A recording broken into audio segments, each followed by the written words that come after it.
የኢትዮጵያ ይዞታ ነው። ያው እንደምታውቁት ማለት ነው ይሄ ሁሉ የኢትዮጵያ ይዞታ ነበር ከላይም ያለው ያው ስለምታውቁት ብዬ ከጊዜ በኋላ የተነጠቅነው የተወሰደብን ስፍራ ነው።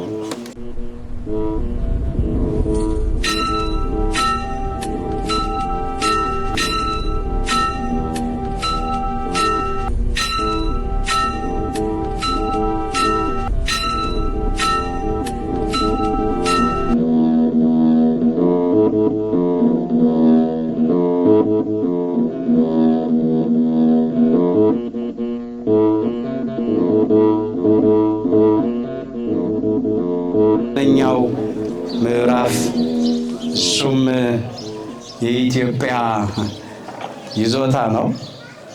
ያው እንደምታውቁት ማለት ነው ይሄ ሁሉ የኢትዮጵያ ይዞታ ነበር ከላይም ያለው ያው ስለምታውቁት ብዬ ከጊዜ በኋላ የተነጠቅነው የተወሰደብን ስፍራ ነው። በዘጠነኛው ምዕራፍ አምላካችን ጌታችን መድኃኒታችን ኢየሱስ ክርስቶስ ለሶስተኛ ጊዜ ወደቀ። አስረኛው ምዕራፍ ወደ ውስጥ አልፈን ወደ ቀራንዮ ስንጓዝ ወደ ስነ ስቅለቱ ስፍራ ስንጓዝ የምናገኘው ነው። አምላካችን ጌታችን መድኃኒታችን ኢየሱስ ክርስቶስን ልብሱን ገፈው የተከፋፈሉበት በእጀ ጠባቡ ላይ አንድ ወጥ በሆነው በቀሚሱ ላይ ዕጣ የተጣሉበት ስፍራ ነው። እርቃኑን ያዋሉበት ስፍራ ነው። አባታችን ክቡር ዳዊት አስቀድሞ እንደዘመረ የዳዊት መዝሙር 21 ቁጥር 18 ላይ ልብሶቼን ለራሳቸው ተከፋፈሉ በቀሚሴም ላይ ዕጣ ተጣጣሉ ይላል። ይሄ ይፈጸም ዘንድ ማለት ነው። መልአካችን እግዚአብሔር ላይ ያደርጋ አይናገርም፣ ከተናገረ ያደርጋል። ቃሉ በምድር ላይ አይወድቅም፣ ሐሰት ለባህሪው አይስማማውም። በቃሉ የታመነ አምላክ።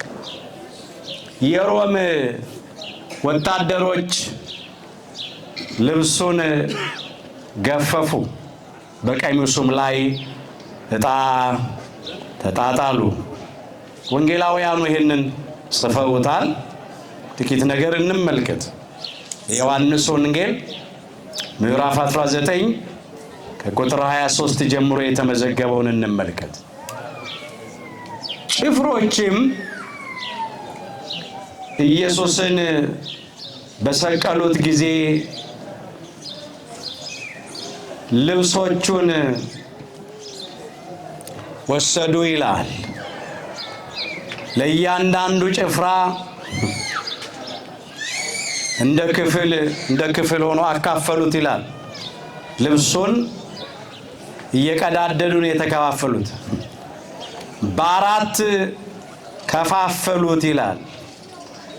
እጀ ጠባቡ